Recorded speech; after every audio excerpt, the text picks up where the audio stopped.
Wow, luar biasa bro. Dari pipa PVC dan sumpit menghasilkan lampu hias yang keren. Wow. Halo bro, halo semua. Hadir lagi bersama saya di channel Asal Jadi Simple Craft. Untuk bahan pembuatan lampu hias ini, di sini saya menggunakan sumpit yang terbuat dari bambu seperti ini. Terus ada pipa PVC 3 in yang udah sepotong ukuran 1 cm dan 2 cm. Dan ada juga pipa PVC 1,5 in yang sudah potong ukuran 12 cm. Bagaimana cara pengerjaannya? Tonton video ini sampai selesai dan sekarang kita mulai.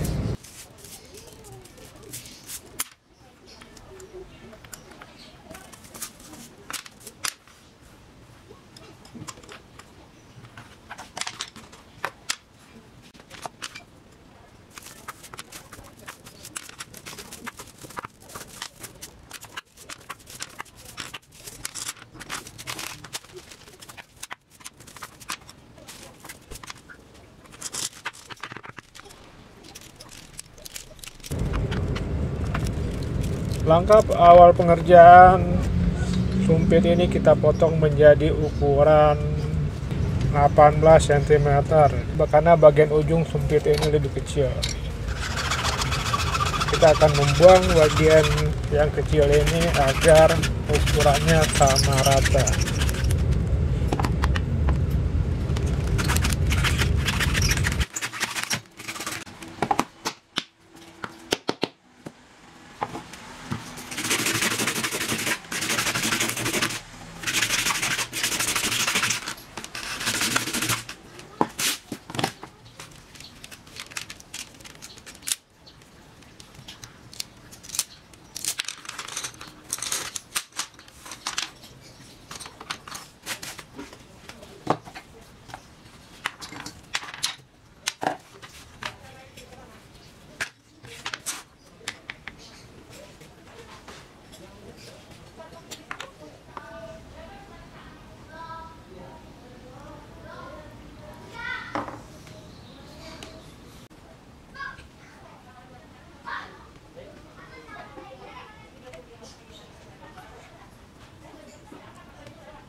Setelah selesai, lalu kita coba nyalakan, lalu kita tes. Wah, hasilnya kelihatan unik, sederhana, simple, dan bisa menjadi alternatif untuk dekorasi rumah. Terima kasih telah menonton video ini dan tunggu video-video selanjutnya dari saya dengan tampilan yang lebih unik lagi. Wassalamualaikum warahmatullahi wabarakatuh. Sampai jumpa.